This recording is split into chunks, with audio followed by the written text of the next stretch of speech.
안녕하세요. 충남대학교 자연사박물관에 오신 여러분 환영합니다. 자연에 대한 관심을 높이기 위해 2004년 9월 13일에 개관을 한 우리 박물관은 코로나로 인해 현재는 휴관을 했지만 멀지 않은 미래에 오실 여러분들을 위해 매력적인 계단벽화 일러스트 작업 그리고 전시 관람지 등을 만들고 있답니다. 그럼 박물관 내부로 들어가 보실까요? 먼저 제1전시실의 암석, 화석, 그리고 제1전시실과 특별전시실에 있는 광물을 보러 가도록 하겠습니다. 여기 화려한 한국의 지질도를 보면 무려 약 30억 년이라는 엄청난 세월이 이렇게 다양한 암석들을 만들어낸 것을 알 수 있습니다. 그럼 한반도의 암석들이 어떻게 생성되었는지 살펴볼까요? 먼저 선 캠브리아 시대에는 편마암계 암석들이 많이 분포하고 있습니다. 편마암은 변성암이라는 암석 종류에 속하는데요. 여기서 변성이란 암석이 높은 온도와 압력을 받아 액체로 녹지 않고 고체 상태에서 새롭게 변하는 작용입니다. 이 돌들은 시간이 흘러 흙이 되었고 우리나라의 지리산과 같은 흑산을 이루는 요소가 되었습니다.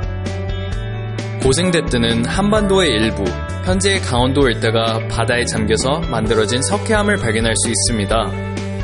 전시장에서 당시 만들어진 많은 석회암과 석탄들을 볼 수 있죠. 중생대뜨는 땅 밑에서 마그마가 식어 한반도 전국에 관이밤을 생성하게 되는 시기입니다. 덕분에 우리는 우리 주변에서 설악산처럼 돌산을 많이 발견할 수 있게 되었답니다. 신생대에는 반대로 땅 위로 용암이 솟아오르는 화산활동이 일어났는데요. 그때 생겨난 결과물 중 한반도에 남아있는 대표적인 것이 바로 복도, 울릉도, 백두산, 제주도입니다. 여러분은 화석이 어떻게 만들어지는지 알고 계십니까? 화석이 만들어지기 위해선 생물체가 퇴적물 속에 파묻히고 파묻힌 부드러운 부분이 녹아 없어져야 합니다. 또 그 빈 공간 사이사이에 진흙 등의 물질이 채워지고 굳어져야 합니다. 그 후 지층이 큰 힘을 받아 솟아오르고 시간이 흘러 깎이게 되면 화석이 지표에 나타나게 되는 것입니다. 이런 특성으로 인해 화석은 퇴적암이 많은 곳에 분포하기 마련입니다. 화석은 두 가지 종류가 있습니다. 표준화석과 시상화석입니다. 지층의 생성 시기를 알려준다는 특성을 지니는 표준화석의 예로는 삼엽충, 암모나이트, 화폐석이 있습니다. 그리고 지층이 생성될 당시의 환경을 잘 알려주는 시상화석의 예로는 수심이 얕고 온난한 바다에서 살았던 산호와 온난 습윤한 늪지대에서 살았던 고사리 등이 있습니다. 우리 박물관은 암석을 이루는 광물들을 많이 전시하고 있습니다. 홀의 가운데에도 광물을 전시하고 있을 뿐만 아니라 따로 특별 전시장을 만들어 매력적인 광물들을 더 자세히 볼 수 있게끔 코너를 구성하였습니다. 암석을 이루는 조암광물, 아름다움을 지닌 보석광물, 경제적으로 유용한 광석광물, 그리고 밝게 빛나는 형광광물이 있습니다. 여기 버튼을 누르면 돌들이 옅게 형광빛이 나는 걸 볼 수 있죠? 어떻게 된 일일까요?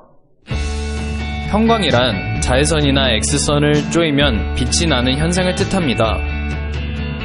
즉, 여기 위에 설치된 UV 램프의 자외선을 쪼였기 때문에 광물을 이루는 원소의 원자가 이를 흡수하고 파장이 긴 가시광선으로 내보냈기에 우리 눈에 빛나는 것처럼 보이는 것입니다.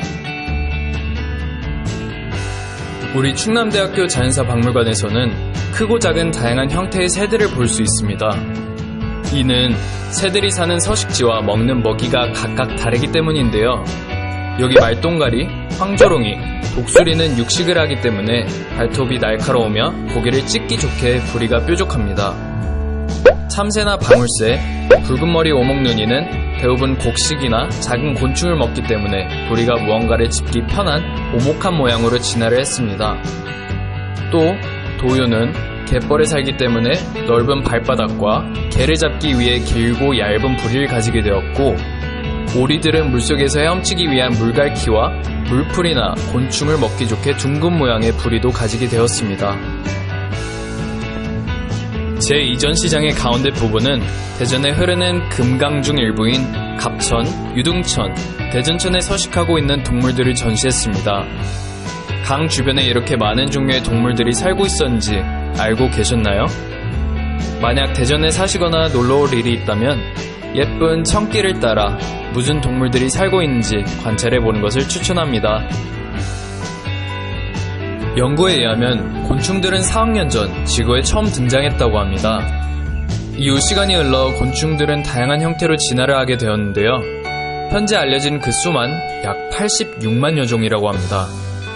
여기 전시된 앞다리 길이가 다른 바구미들과 다양한 뿔 모양을 지닌 장수풍뎅이들은 곤충의 다양성을 입증하고 있습니다. 곤충들은 많은 천적들로부터 살아남기 위해 다양한 생존 전략을 구사합니다. 그러한 생존 전략으로는 보호색, 경계색, 위장 등이 있는데요. 특히 위장의 경우 낙엽 사마귀처럼 서식지와 비슷한 색깔을 띠고 사냥을 하기 위해 쓰이는 반면 대벌레와 왕잎사기벌레처럼 오로지 생존을 위해서 쓰이기도 한답니다. 이렇듯 다양한 곤충들은 모기, 벼룩처럼 우리에게 직접적으로 또는 간접적으로 피해를 준 해충들도 있지만 벌같이 우리에게 꿀을 주고 누에고치의 실로 비단을 만들 수 있게 해준 유용한 곤충들도 있습니다. 이를 통해 곤충은 역사적으로 우리 조상들 때부터 지금까지 우리 생활에도 큰 영향을 끼치는 생물 중 하나인 것을 알 수 있습니다. 어류는 크게 해수어와 담수어로 구분할 수 있습니다. 먼저 해수어를 살펴보겠습니다. 바다는 넓고 깊이도 깊기 때문에 더 다양한 환경을 가지고 있습니다. 그렇기 때문에 해수어들은 담수어들에 비해 더 다채로운 모습들을 갖추고 있습니다. 바다의 포식자 백상아리, 몸이 넓적한 홍어, 몸을 부풀릴 수 있는 보거, 길고 턱이 없는 먹정어 등을 예시로 들 수 있습니다. 바다에 비해 강이나 호수는 매우 작고 환경도 적지만 담수어도 해수어에 못지않게 다양한 형태를 지니고 있습니다.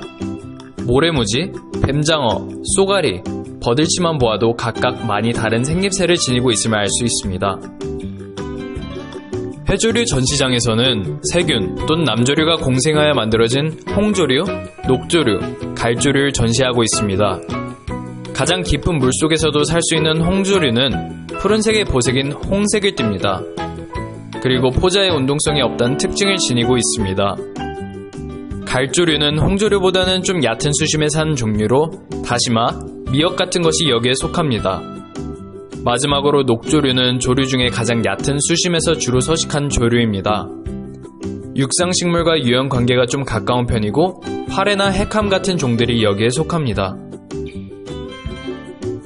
여기는 관속식물 전시장입니다. 관속식물은 식물과 무슨 차이가 있길래 관속이란 단어가 붙을까요? 바로 물관부와 체관부가 뚜렷이 발달을 했다는 의미를 주기 위해서입니다. 물관부는 땅속에서 흡수한 물을 식물 위까지 끌어올리는 관이고 체관부는 광합성을 통해 만든 양분을 식물 전체에 전달해주는 관입니다. 이렇게 두 관이 뚜렷하게 나타나 있기 때문에 특별히 관속식물이라고 하는 것입니다. 특산식물 코너를 보도록 하겠습니다. 특산식물이란 특정 지역에만 분포하는 식물의 종으로 지리적으로 격리되고 전파나 이동 능력이 약한 식물들을 뜻합니다. 따라서 한반도에서만 발견할 수 있는 한반도의 자연환경에 적응한 유일하고도 독특한 식물들을 모아놓은 곳입니다. 마지막으로 미생물을 보도록 하겠습니다. 미생물은 말 그대로 굉장히 작은 생물들입니다. 여기에는 균류가 대부분이 포함됩니다.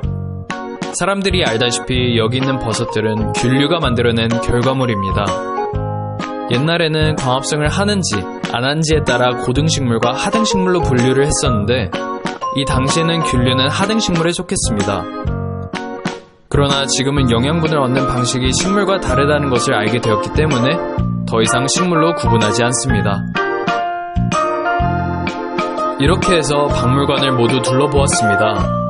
자연은 비밀스럽기도 하지만 우리에게 정말 많은 것을 안겨주는 신비하고도 고마운 존재입니다. 자연의 신비함과 다양함을 깨닫는 계기가 되고 앞으로도 자연에 관심을 많이 가지게 되었으면 좋겠습니다. 감사합니다.